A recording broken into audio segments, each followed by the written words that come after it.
Hi friends, welcome back to CML works. ఈరోజు మనకి holiday ఉంది, తైపోత్సవము. లార్డ్ మురుగన్ బర్త్డే సెలబ్రేషన్స్ వల్ల హాలిడే ఉంది. సో ఇంట్లో ఉన్నాము. మన ఇంట్లో మనకి ములగ చెట్టు ఉంది, డ్రమ్ స్టిక్ ట్రీ అనమాట. సో ఈరోజు దీని ఆకుతో మనము కర్రీ చేసుకుందాము. తర్వాత దాని ప్రయోజనాలు ఏంటో చూద్దాము. ఫస్ట్ ఆకు కొద్దాం రండి. ఇట్లా ఎల్లో కలర్గా ఇట్లా ఉన్న ఆకు తెంపొద్దు, అవి వండుకోనికి టేస్ట్గా అంత బాగోదు. సో ఇలా కాకుండా కొంచెం లేతగా ఉన్న ఆకుల్ని మనం చూసుకొని కోసుకోవాలి. సో ఇది చూడండి, ఆకు బాగుంది, ఇది కొద్దాము.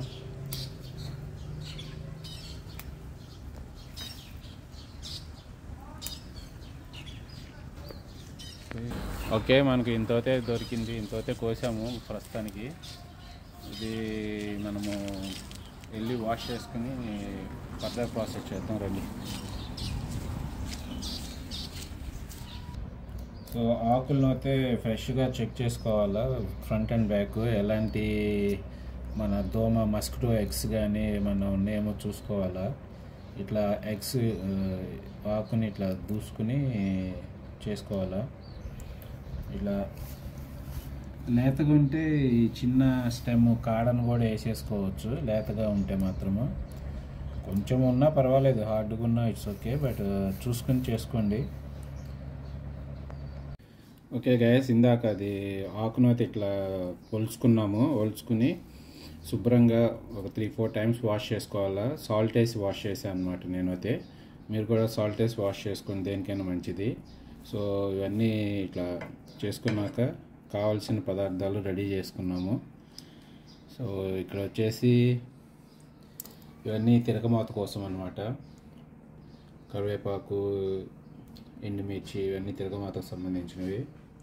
సో ఆనియన్స్ని చాప్ చేసి పెట్టుకున్నాను, టమాటోని చాప్ చేసుకున్నాను.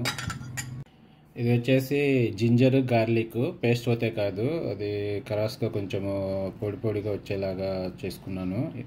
జింజరు గార్లిక్ ఎప్పటికప్పుడు పేస్ట్ చేసుకోవటం మంచిది. ఒకేసారి పేస్ట్ చేసుకుని నిల్వ పెట్టుకుంటే అది ఆరోగ్యానికి కూడా అంత మంచిది కాదు. కాబట్టి టైం ఉంటే మీరు కూడా ఇలానే చేసుకోండి. ఇదంటారా మన స్పెషల్ కారం, ఇండియా నుండి వచ్చిన స్పెషల్ కారం, హోమ్ మేడ్. ఇక దీనికి మించింది వేరే ఏం దొరకదన్నమాట. ఇక అట్లానే లాస్ట్గా మనకు కావాల్సింది పెసరపప్పుని కొంచెం అట్లా ఉడికించేసుకుని పప్పుగానే ఉండేలాగా చూసుకోవాలి. మరీ ముద్దపప్పులాగా చేసుకోకుండా పప్పు గింజలు ఉండేలాగా 1-2 కోత వచ్చేసినాక, కుక్కర్ కోత వచ్చినాక ఆపేసుకుంటాం మంచిది. ఓకే ఒకసారి ఫైనల్గా చూద్దాము. ములగాకు, తిరగమాత వేసుకొనికి దానికి సంబంధించిన దినుసులు అన్నమాట. పసుపు, కరివేపాకు, ఎండుమిర్చి, బ్లా and chopped onions, chopped tomato, ginger garlic నూరిందన్నమాట, పేస్ట్ కాదు. సో కారము అండ్ పెసరపప్పు. Okay, and always cooking oil అనేది కావాలి కదా.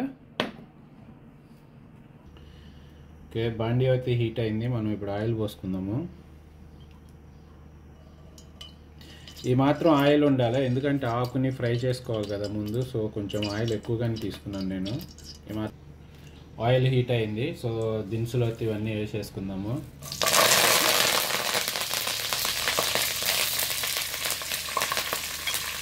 ఒకసారి అట్లా ఏగంగానే ఓకే ఏగినాక జింజరును గార్లిక్ వేసుకోవాలా. ఓకే, సో ఇది కూడా మిక్స్ చేసుకుని ఇలా కలిపేసుకుని, ఓకే ఇట్లా కలిపి బాగా కొంచెం ఫ్రై చేసుకుంటే ఆనియన్, జింజరు అది వాసన స్మెల్ అయితే బాగా వస్తుంటుంది. సో అది అవ్వగానే, స్మెల్ రాగానే ఆనియన్స్ వేసుకోవాలి. ఓకే, ఆనియన్ అయితే వేసేసాను, మళ్ళీ కలపండి. ఓకే, ఆనియన్స్ అయితే గోల్డెన్ కలర్ వచ్చేదాకా మనం ఫ్రై చేసుకోవాలి.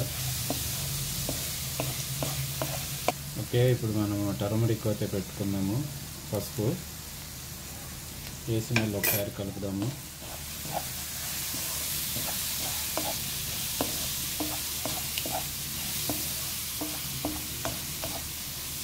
బాగా మిక్స్ చేయండి. ఓకే, ఆనియన్స్ అయితే గోల్డెన్ కలర్లో వేగినాయి. సో ఇప్పుడు టమాటా పెట్టుకున్నాము.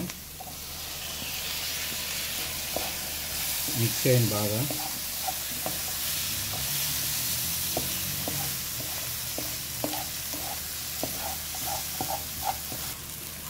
ఓకే, టమాటో అయితే వేగింది. సో ఇప్పుడు కారం వేసుకుంటున్నాము. మనకు కావాల్సినంత కారం తీసుకున్నాము. సో కారం పొడి మొత్తం వేసేసుకుని మళ్ళీ ఇంకొకసారి దాన్ని స్టిచ్ చేయాలి. స్టిచ్ చేసుకొని బాగా బాగా మిక్స్ చేయండి.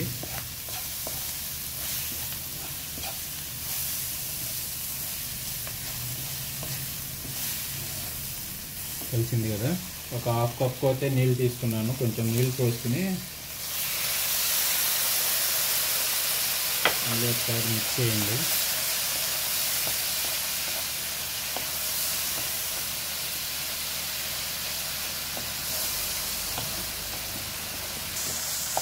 ఓకే, వేగింది. సో వాటర్ కూడా ఇదైపోయింది. ఓకే, సాల్ట్ రుచికి తగ్గంత సాల్ట్ తీసుకోండి.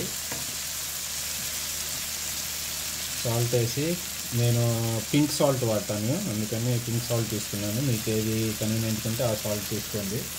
మీకు రుచికి తగ్గంత తీసుకోండి. ఒకసారి కలపండి బాగా.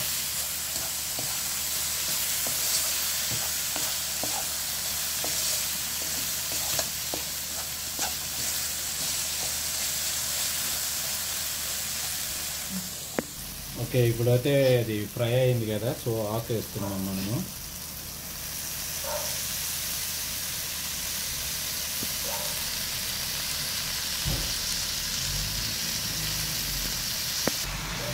ఓకే, ఆకు వేసుకుని మొత్తం అంతా కలయి పెట్టుకోవాలా. బాగా మిక్స్ చేసుకోండి. బాగా మిక్స్ చేసుకుని,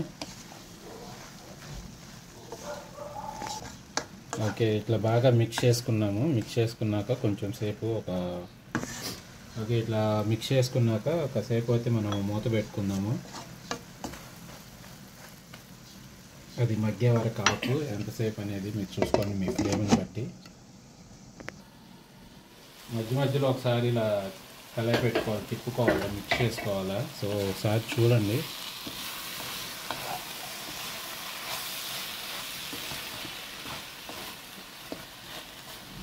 స్మెల్ అయితే బాగా వస్తుంది, కమ్మన్ స్మెల్ వస్తుంది. సో మీరు కూడా ఇదే స్టెప్స్ ఫాలో అవ్వండి. ఓకే, మళ్ళీ కొంచెంసేపు మూత పెట్టుకుందాము.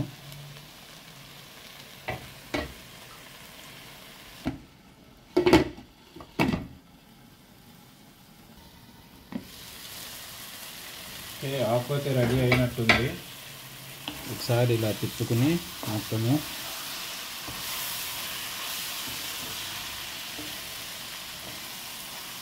ఆకు అయితే రెడీ అయింది. సో ఇందులో ఇప్పుడు మనం ఉడకబెట్టుకుని పెసరపప్పు ఉంది కదా, దాన్ని అయితే వేసుకుందాము.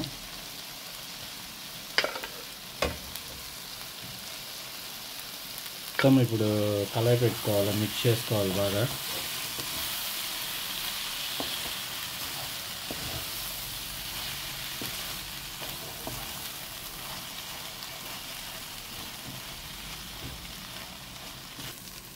ఓకే, పప్పు వేసుకొని బాగా మిక్స్ చేసుకున్నాం కదా. ఇది ఆల్మోస్ట్ రెడీ అయిపోయింది కూర. మునగాకు పెసరపప్పు ఫ్రై రెడీ అయిందనమాట. వండుకోవడానికి పెద్ద టైం పట్టదు, కాకపోతే ఆకు ఒలుచుకోవడానికే చాలా టైం పడుతుంది. ఆకు ఒలిసేది కూడా చూసి చేసుకోవాలా. ఏదన్నా పురుగులు ఉన్నా, మునగాకులో ఎక్కువ పురుగులు అవి ఉంటాయి కదా. సో అవి చూసుకొని కొంచెం జాగ్రత్తగా ఒలుచుకోండి. బాగా శుభ్రంగా వాష్ చేయండి. శుభ్రంగా వాష్ చేసి వండటం మాత్రము జస్ట్ 3 to 5 minutes మ్యాక్సిమం ఉంది, ఎందుకంటే పెసరపప్పు ఇవన్నీ ముందే చేసి పెట్టేసుకుంటాం కాబట్టి. ఓకే, నా మునగాకు పెసరపప్పు ఫ్రై రెడీ అయిందనమాట. దీన్ని ఒక బౌల్లో తీసుకొని సర్వ్ చేసుకుందాం. ఓకే, మనం ఒక బౌల్లోకి సర్వ్ చేసుకుందాము. దీన్ని వేడివేడి అన్నంలో పెట్టుకుని తింటే ఆహా ఏమి రుచి, మయమరిచి అన్నట్టు ఉంటుంది.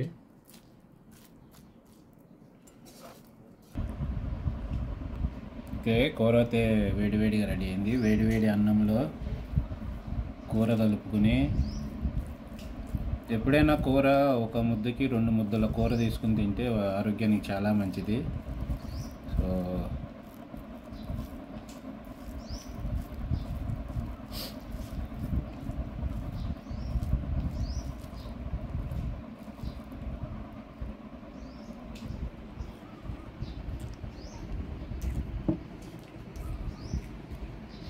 చాలా బాగుంది.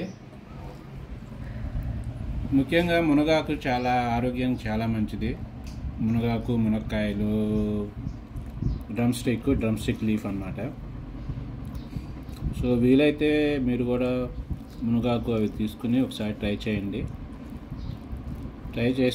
ఇంతకుముందు ట్రై చేసిన వాళ్ళు ఎలా ఉంది ఏంటి కామెంట్ బాక్స్లో కామెంట్ చేయండి. ఫైనల్గా ఛానల్ సబ్స్క్రైబ్ మర్చిపోకండి. చూస్తున్నారు, వ్యూస్ అయితే వస్తున్నాయి కానీ సబ్స్క్రైబ్ అయితే చేయట్లేదు. Please subscribe CML Works. Thank you. మళ్ళీ ఇంకొక వంటతో కలుద్దాము.